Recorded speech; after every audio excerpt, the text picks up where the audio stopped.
Okay, this street right here, this street down here might look familiar to some Oasis fans out there. This actual road was a road Oasis used. Those big hairy monsters, those Gallagher brothers, they're walking down this road on the cover of What's a Story, Morning Glory. I don't know if you remember it. Get them out now if you have it. I think Liam's facing this way, and Noel is facing the other. Face the other way. Face the other way. Center. There you go. Like that. They're like that. That's the cover of the album, and it was shot here. What's a Story, Morning Glory. A moment in rock history. Do you think? Yeah. She's not a big Oasis fan, but I'm excited. More Monsters of Rock coming up. Hey, Jason, I bet you're wondering what I'm doing here, and I'm about ready to tell you. My friend Kris is going to get the opportunity to meet his favorite band of all time, Metallica. We are now outside the University of Oregon bookstore warehouse. I'm going to go in and tell him what's going on. Okay, we're getting ready to head in. Hey, this is Dave, and we're in New York City. And we're on our way right now to the world-famous Staten Island Ferry. My sister Danielle has no clue. She was picked to interview Derek Jeter tomorrow at Yankee Stadium. So come on, we're going to go surprise her. Okay, that's the ferry right up there. Keep the camera down. She might see us. Hey, is Kris back here? Dude, you need to step out here right now. You're going to meet Metallica, man! Oh, Christ! Yes, man! Christ! Metallica! Oh, my God! Dude, we're headed out. We gotta go right now, dude. We gotta go out, man. We're going to meet Metallica, man. Oh, my God. Oh, my God. Oh, man. Dude, I'm coming. I gotta get my stuff. She's right through those doors. I'm going to push him open, and I'm going to yell, surprise! Congratulations, Danielle! You got picked to interview Derek Jeter in Yankee Stadium tomorrow! Yes, you did! Oh, God. She's changed almost everything. So real. Her roots also inspired me. I love her songs. Great artist. I want to be like that. Last night I dreamt that this limo came to my house to take me to meet the one celebrity that's been my total inspiration. Oh my God. Oh my God. It's not a dream. Fanatic. You sent in your videotape to Fanatic. You were chosen. Now meet your inspiration.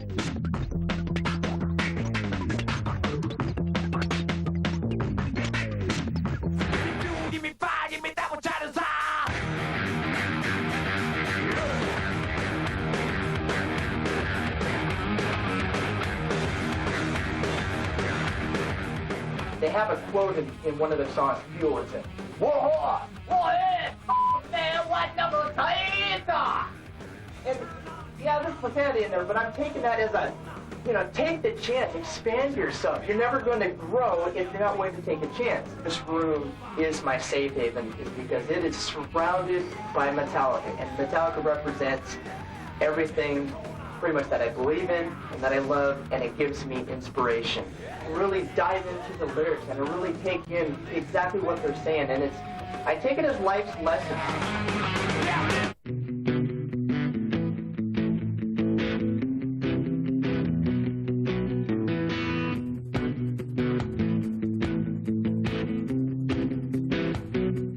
Hi, my name is Danielle. I've been playing softball for basically my entire life. I played for my college, and last year I was in a car accident and I wasn't able to finish out my season.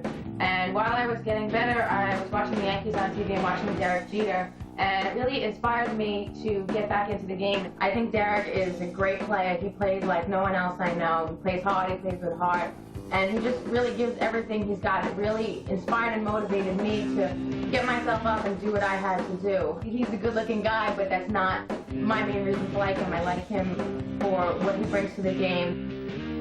Dude, what's going on, man? Whoa! One number time!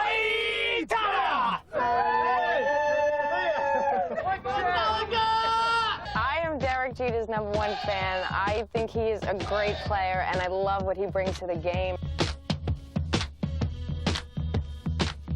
It inspires me to play. I played for a women's softball team at my college, and last year I was in a car accident after spring training, and I was bedridden, I couldn't walk, and I needed help, even to do, the simplest of things, and watching, Yankees on TV, and that's when they announced Rookie of the Year, and I saw that he won it. I got up, and I rehabilitated myself. I set goals for myself for the season. At the beginning of my season, I said I wanted to win this award of my school Female Athlete of the Year, and just with hard work and dedication, I won it. I am a Metallica-holic because the music is powerful, it's deep, it's everyday, issues that he puts his perspective into, and it's stuff that I can like totally relate to. Never opened myself this way. Life is ours, we live it our way. Hold these words I don't just say, and nothing else matters. You know, we all listen to the music, and probably a lot of us know the words and all that, but I honestly can't get enough. I've been a Yankee fan my entire life, and Derek Jeter fan also. He plays with like so much heart. He plays so hard, he dedicates himself, and you really see that in every little play he does. No matter how trivial it is, he runs out every ball. He does everything he can to like catch a fly behind second base, and he just doesn't give up. Some of Metallica's lyrics that they write in their songs, that there's a lot of thoughts and there's a lot of life lessons. And there's a song called Carpe Diem Baby, and in it there's a lyric that says, live to win, dare fail. And what I take from that is go for the top, go for it all. I'm really, really shy. And my little boy, I don't want him to grow up scared to take chances and scared to, you know, try something new. Don't be afraid of the unknown. My son's name is Stephen James, and I attached the name James to him because James is the voice of the group, which I believe and love so much. And it's my kind of little honor. The two greatest things that I have in my life are my little boy and Metallica, and I want them joined, and that was the way that I saw fit.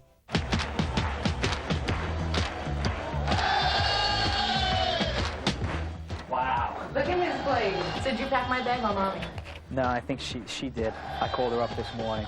I said, you have to pack a bag for Danielle. This has potential. The big thing is when I got to sing with Jason at the concert. They're doing a song called Fade to Black, and we made eye contact, and it was, you know, I was like, oh my God, you know, Jason's walking over to me, you know, and so he walks up to me, and we're about 4 or 5 feet away, and I'm singing the words, and he's singing the words, and there's this exchange of spirit, you know what I mean? It's just as much as I'm meaning the song, he's meaning it, and I'm giving and he's taking, and vice versa.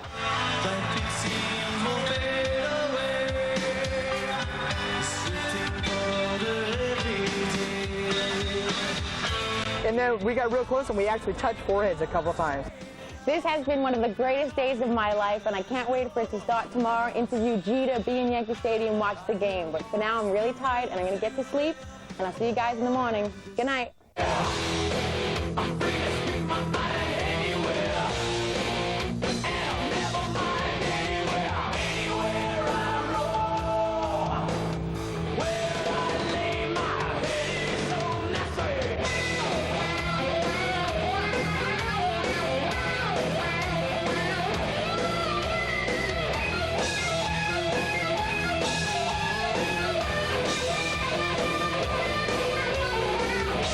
Man, well, I'm gonna cry. probably good in trophies right here.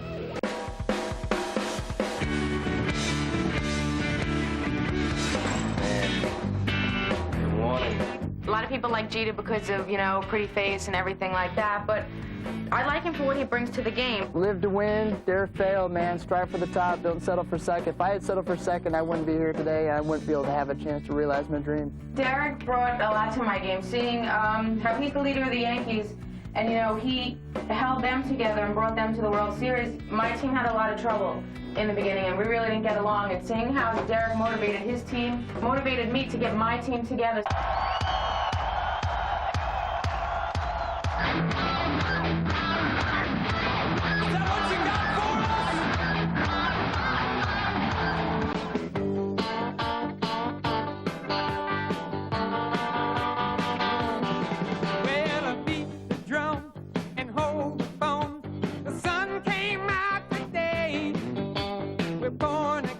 Throw up right now, but let's go.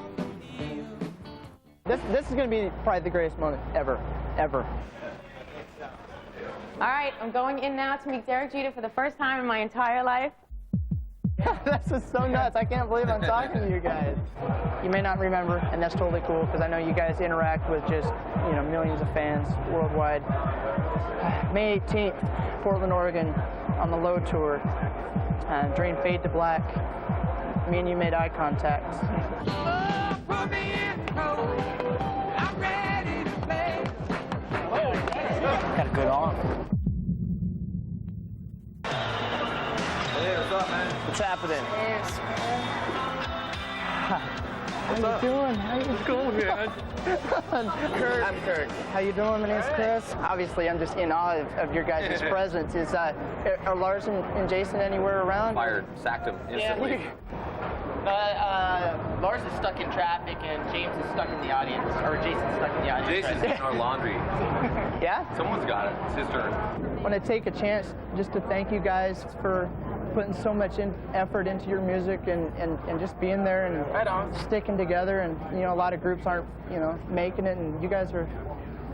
Hey, you know, We don't know nothing else, man. Yeah, we just do the best we can. This is so nuts. I can't believe I'm talking to you guys. I personally take a lot of your lyrics that you put in the songs, and I apply them to life lessons. I really do. You take them? Where are you taking them, man? I do.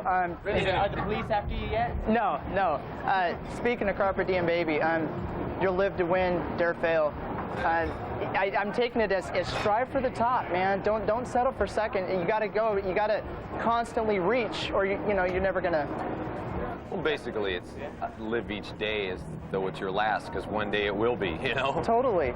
I have a little boy, and so I'm taking these lessons I'm getting from you guys, and I'm instilling them in my own son. And what I've done is I brought a picture of him. Uh-oh, scary. And He's pumped full of Metallica. Yes, he is. Yes, he is. We sing Fuel together in the car. He's a Metallica kid. Yes, he is. His middle name is James. All right. And I want to tell you that. Awesome, man. It really means a lot to me, your guys' music, and Steven is his name, Steven James, and Metallica are the two biggest things in my life, and I wanted to be able to bond them together. Awesome. Being a dad is like big deal, man. Yes, You're it is. like, that's a little sponge right there, man. Yes, it is. Whatever goes in, you know, Yep. you got to control a bit of it. The values and inspiration that I get from you guys, I pass on to my son. I know you just had I got a little girl now. Do you think your music is going to inspire her as she grows, or is that You know going what? to be? I don't want to feed her head with all the Metallica stuff. It'll be a natural thing. I just want things to happen naturally around her. She'll definitely love music. I mean, she's no doubt got lungs from my side of the family. I mean, she's a screamer.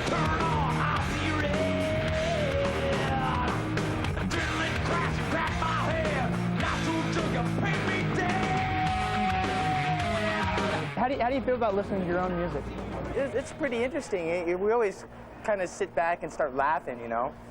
Like There's these definitely kids, some interesting yeah. parts we've written. Yeah, you know, like Justice for All. It's like, where did that come from? What were we thinking?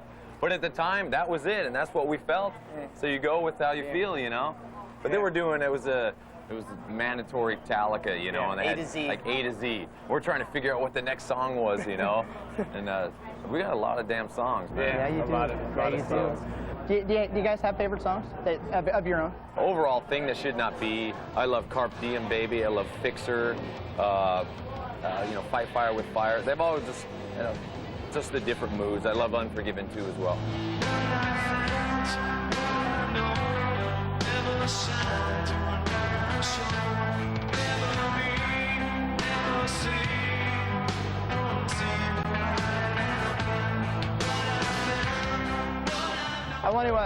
I want to thank you guys for your time. I mean, I know how busy you guys are, and I appreciate it. All right, bro.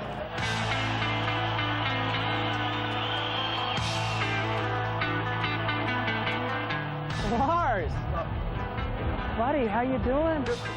Heard you guys got stuck in traffic. Jason, how are you, buddy? What's new?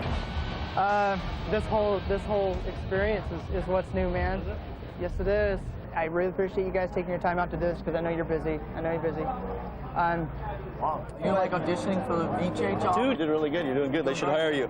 You kick everybody else's ass already. Very good. This is the man. Here's the man. How do you guys feel about listening to your own music? For me, a lot of times what I hear is distorted by the memories of what happened when that was being recorded.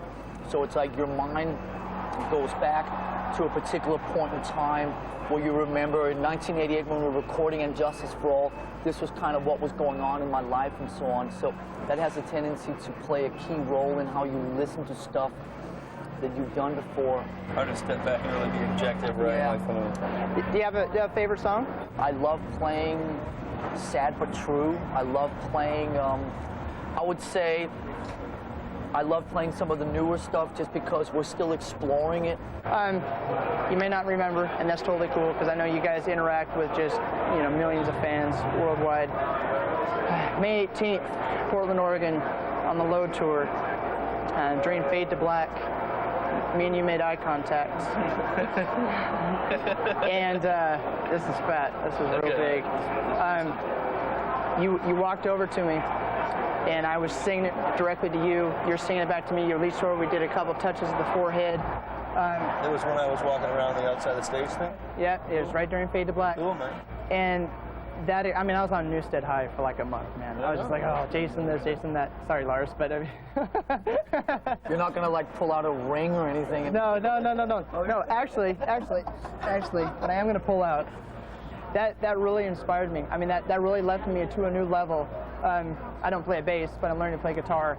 And I went home and I really took it to learn how to play the guitar more so that one day I could be at A level, not the biggest level, but maybe A level, to where I'm going to have a fan and I'm going to be able to personally express the same thing that I got from you.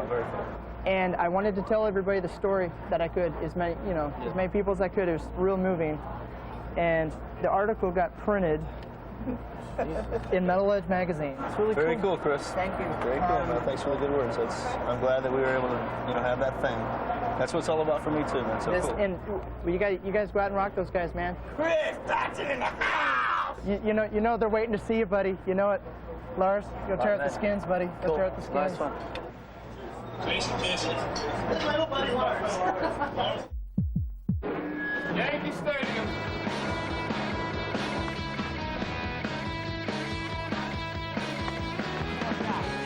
How you doing? How are Nice to meet you? you. Same How's here. everything? Congratulations on the All-Star team. Thank you. Congratulations on you. Thank you. I'm Danielle, by the way. Danielle. Please try Nice to know. meet you. I'm Derek. Hi. Ask whatever you want. Really? I mean, You sure about that? I really want to thank you. I was in a car accident and everyone told me you wouldn't be able to come back to play the sport again, and it really brought me down. And so, I was watching the Yankees, watching you, and they announced your Rookie of the Year and the World Series, and how everyone said that you guys couldn't do it. And I was just watching that and watching what you do for the team, and it really motivated me to get up, rehabilitate myself. I set goals, and it motivated me to get everything together. I won Female Athlete of the Year and led my team to the city championships. Well, congratulations. I don't even know how to comment to that. I mean, when I'm out here, I'm just having fun. I'm always smiling, having a good time because I'm playing a game. And I don't even know what to say of myself inspiring you. I mean, what you've been through, I think that inspires a lot of other people. You had a lot tougher than I did. I just come out here and play a game for my job. With all the media, money, fans, everything surrounding you, how do you keep such a level head and be able to be the same person that you are before you came here? As you can see. Well, I think I have a great family, and in order for me to go home, you have to be very humble. Because, when I was growing up, I really didn't like people that brag too much. And playing the sport that we do is a very humbling sport. So you got to keep an even keel. You can't be too high, you can't be too low. So you got to take the good with the bad. Well, your fame and everything, how do you differentiate between the people who want to be with you for you and the ones who are just along because you're Derek Jeter, Well, I have a very close-knit of friends. I have guys that I've known since high school, or guys that I play with in the minor leagues, and my teammates here. So I have a very close group that I stay in contact with, and they're pretty much who I hang out with most of the time. So I have a lot of friends, but they've been the same friends for a long time. Mm-hmm. And they don't treat you differently now that you're this big star? No, I don't think anyone views me as that. I don't think I'm any different than any other person. I just have a different job. So, I think they view me as the same person I've always been. Mm-hmm. You're number 2. How'd you come up with that? Well, actually, I was first called up in 1995 for a couple weeks, and that's just the number they gave me. I always wanted 13 because my dad wore 13, but Jim Leyritz had that number, and I couldn't get it. So they just stuck me at number 2. Do you feel that you have to act a certain way so as not to set a bad example? Do you think you're held back by everything and you can't be who you want to be? I don't think so. How I act, that's just how I am. I think I've always acted this way. I don't try to act a certain way to please the media or to please the fans. You know, people always count on me talking to the fans when I'm on deck, but it's something I've done ever since I was younger. So, you know, I don't try to change anything. I think you have to be careful sometimes off the field because everything you do is in the newspaper. But, you know, I don't think I changed it all. What has been your most memorable moment in baseball? By far has been winning the World Series. I mean, that's a dream come true for me. I think every kid, when they're young and they're playing Little League, they're always reenacting the World Series. You know, I'm ninth inning, 2 outs, you're at the plate or whatever, but, you know, that's just a dream come true for me. I want you to meet my brother David, who is a big fan also. Oh, this is your brother? This is my brother. He said hello, he didn't tell me that. Yeah, we don't look alike. Hey, nice to meet you. All right, how's everything? Again, congratulations on being AL All-Star. Thank you, I appreciate that. So that's a big honor. Appreciate I got a that. glove and a ball. Think Yes. maybe you could... Oh, you're left-handed, huh? I'm a lefty.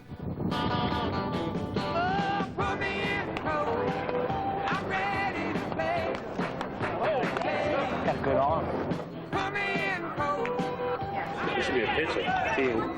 Good luck. You too, once Bye. This really was as big as I thought it was going to be, and my dreams have been fulfilled. His dream has come true. Amazing, unreal. We're going to go get nuts. We're gonna hang out, watch the game. Thanks, MTV. Thanks a lot, MTV. You're the best.